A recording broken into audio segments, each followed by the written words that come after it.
राधे राधे। मेरे प्यारे भाइयों बहनों माताओं व बंधुओं, संस्कार की बातें चैनल में आपका स्वागत है।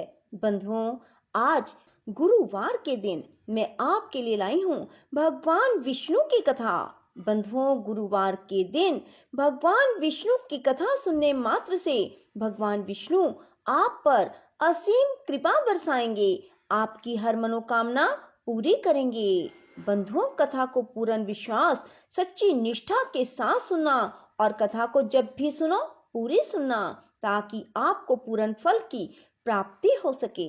बंधुओं, यदि आपने हमारे चैनल को अब तक सब्सक्राइब नहीं किया तो जरूर करें और बेल आइकन दबाना ना भूलें, ताकि आपको हमारी आने वाली सभी वीडियोस की जानकारी सबसे पहले हो सके।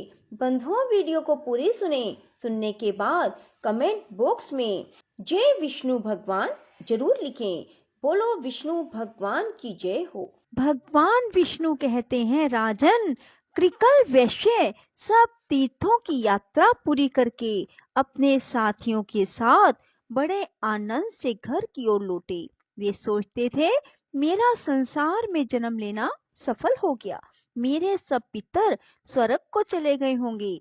वे इस प्रकार विचार कर ही रहे थे कि एक दिव्य रूपधारी विशाल काय पुरुष उनके पितामहों को प्रत्यक्ष रूप से बांधकर सामने प्रकट हुए और बोले, वैश्य, तुम्हारा पुण्य उत्तम नहीं है, तुम्हें तीर्थ यात्रा का फल नहीं मिला, तुमने व्यर्थ ही इतना परिश्रम किया।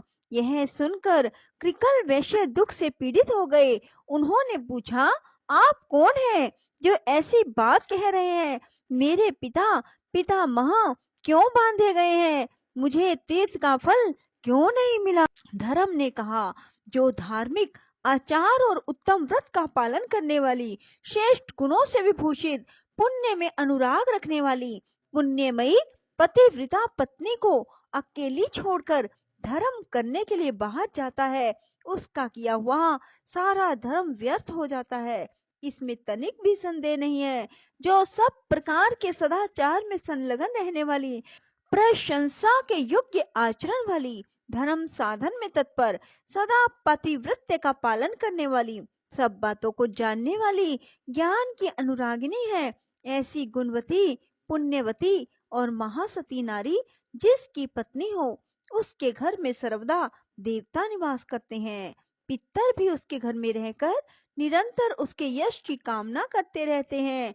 गंगा आदि पवित्र नदियां, सागर, यज्ञ, गो, ऋषि, संपूर्ण तीर्थ भी उस घर में मौजूद रहते हैं। पुण्यमयी पत्नी के सहयोग से गृहस्थ धर्म का पालन अच्छे ढंग से होता है। इस भूमंडल में गृहस्थ धर्म से बढ़कर दूसरा कोई धर्म नहीं। वैश्य, गृहस्थ का घर यदि सत्य और पुण्य से युक्त हो तो परम पवित्र माना गया है। वहां सब तीर्थ और देवता निवास करते हैं। गृहस्थ का सहारा लेकर सब प्राणी जीवन धारण करते हैं। गृहस्थ आश्रम के समान दूसरा कोई उत्तम आश्रम मुझे दिखाई नहीं देता। जिसके घर में साध्वी स्त्री होती है, उसके यहाँ मंत्र, अग्निहोत्र, संपूर्ण देवता, सनातन धर्म, दान, आचार सब मौजूद रहते हैं। इसी प्रकार जो पत्नी से रहित है, उसका घर जंगल के समान है। वहां किए हुए यज्ञ तथा भांति भांति के दान सिद्धिदायक नहीं होते। साध्वी पत्नी के समान कोई तीरथ नहीं, पत्नी के समान कोई सुख नहीं। संसार से तारने के लिए, कल्याण साधन के लिए पत्नी के समान कोई पुण्य नहीं। जो अपनी धर्म परायणा सती नारी को छोड़कर चला जाता है, वह मनुष्य में अधम है। गृह धर्म का परित्याग करके तुम्हें धर्म का फल कहाँ मिलेगा? अपनी पत्नी को साथ लिए बिना जो तुमने तीर्थ में स्नान और दान किया, उसी दोष से तुम्हारे पूर्वज बांधे गए हैं। तुम चोर हो और तुम्हारे ये पितर भी चोर हैं, क्योंकि इन्होंने लोलुपतावश तुम्हारा दिया हुआ श्राद्ध का अन्न खाया है। तुमने श्राद्ध करते समय अपनी पत्नी को साथ नहीं रखा था। जो सुयोग्य पुत्र श्रद्धा से युक्त हो, अपनी पत्नी के दिए हुए पिंड से श्राद्ध करता है, उससे पितरों को वैसी ही तृप्ति होती है जैसी अमृत पीने से। इसमें तनिक भी संदेह नहीं। पत्नी ही गृहस्थ धर्म की स्वामिनी है। उसके बिना ही जो तुमने शुभ कर्मों का अनुष्ठान किया है, यह स्पष्ट ही तुम्हारी चोरी है।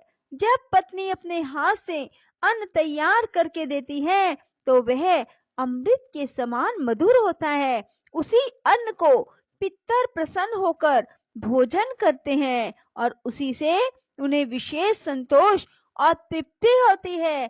पत्नी के बिना जो धर्म किया जाता है वह निष्फल होता है। कृकल ने पूछा, धर्म, अब कैसे मुझे सिद्धि प्राप्त होगी और किस प्रकार मेरे पितरों को बंधन से छुटकारा मिलेगा? धर्म ने कहा, महाभाग, अपने घर जाओ। तुम्हारी धर्म परायण पुण्यवती पत्नी शुक्ला तुम्हारे बिना बहुत दुखी हो गई थी। उसे सांत्वना दो और उसी के हाथ से श्राद्ध करो। अपने घर पर ही पुण्य तीर्थों का स्मरण करते हुए तुम श्रेष्ठ देवताओं का पूजन करो। इससे तुम्हारी की हुई तीर्थ यात्रा सफल हो जाएगी। भगवान श्री विष्णु कहते हैं, राजन, यो कहकर धर्म जैसे आए थे वैसे ही लौट गए। परम बुद्धिमान कृकल भी अपने घर गए और पतिव्रता पत्नी को देखकर मन ही मन बहुत प्रसन्न हुए। शुक्ला ने स्वामी को आया देख उनके शुभ आगमन के उपलक्ष्य में मांगलिक कार्य किए। इसके बाद धर्मात्मा वैश्य ने धर्म की सारी चेष्टा बतलाई। स्वामी के आनंददायक वचन सुनकर महाभागा शुक्ला को बड़ा हर्ष हुआ। उसके बाद कृकल ने घर पर ही रहकर पत्नी के साथ श्रद्धा पूर्वक श्राद्ध और देव पूजन आदि पुण्य कर्म का अनुष्ठान किया। इससे प्रसन्न होकर देवता, पितर और मुनिगण विमानों के द्वारा वहां आए और महात्मा कृकल और उसकी महानुभावा पत्नी दोनों की सराहना करने लगे। मैं, ब्रह्मा और महादेव जी भी अपनी अपनी देवी के साथ वहां गए। संपूर्ण देवता उस सती के सत्य से संतुष्ट थे। सब ने उन दोनों पति पत्नी से कहा, सुव्रत, तुम्हारा कल्याण हो, तुम अपनी पत्नी के साथ वर मांगो। कृकल ने पूछा, देववरों, मेरे किस पुण्य और तप के प्रसंग से पत्नी सहित मुझे वर देने को आप लोग पधारे हैं? इंद्र ने कहा, यह महाभागा शुक्ला सती है। इसके सत्य से संतुष्ट होकर हम लोग तुम्हें वर देना चाहते हैं। यह कहकर इंद्र ने उसके सतीत्व की परीक्षा का सारा वृतांत थोड़े में कह सुनाया। उसके सदाचार का महात्म सुनकर उसके स्वामी को बड़ी प्रसन्नता हुई। हर्ष उल्लास से कृकल के नेत्र डबडबा आए। धर्मात्मा वैश्य ने पत्नी के साथ समस्त देवताओं को बारंबार साष्टांग प्रणाम किया और कहा, महाभाग देवगण, आप सब लोग प्रसन्न हो। तीनों सनातन देवता ब्रह्मा, विष्णु, शिव हम पर संतुष्ट हो। अन्य जो पुण्य आत्मा ऋषि मुझ पर कृपा करके यहाँ पधारे हैं वे भी प्रसन्नता प्राप्त करें। मैं सदा भगवान की भक्ति करता रहूं। आप लोगों की कृपा से धर्म तथा सत्य में मेरा निरंतर अनुराग बना रहे। इसके बाद अंत में पत्नी और पितर के साथ मैं भगवान श्री विष्णु के धाम में जाना चाहता हूँ। देवता बोले, महाभाग एवं अस्तु, यह सब कुछ तुम्हें प्राप्त होगा। भगवान श्री विष्णु ने कहा, राजन, यह कहकर देवताओं ने उन दोनों पति पत्नी के ऊपर फूलों की वर्षा की, ललित, मधुर और पवित्र संगीत सुनाया। वर देकर वे उस पतिव्रता की स्तुति करते हुए अपने अपने लोक को चले गए। इस परम उत्तम और पवित्र उपाख्यान मैंने पूर्ण रूप से तुम्हें सुनाया। राजन, जो मनुष्य इसे सुनता है वह सब पापों से मुक्त हो जाता है। स्त्री मात्र को शुक्ला का उपाख्यान श्रद्धा पूर्वक सुनना चाहिए। इसके श्रवण से वह सौभाग्य, स्थित्व, पुत्र पौत्रों से युक्त होती है। इतना ही नहीं, पति के साथ सुखी रहकर वह निरंतर आनंद का अनुभव करती है। बोलो विष्णु भगवान की जय हो। राधे राधे। जय श्री कृष्णा। बंधुओं, यदि आपको हमारी वीडियो पसंद आए तो इसे लाइक करें और शेयर भी जरूर करें। धन्यवाद।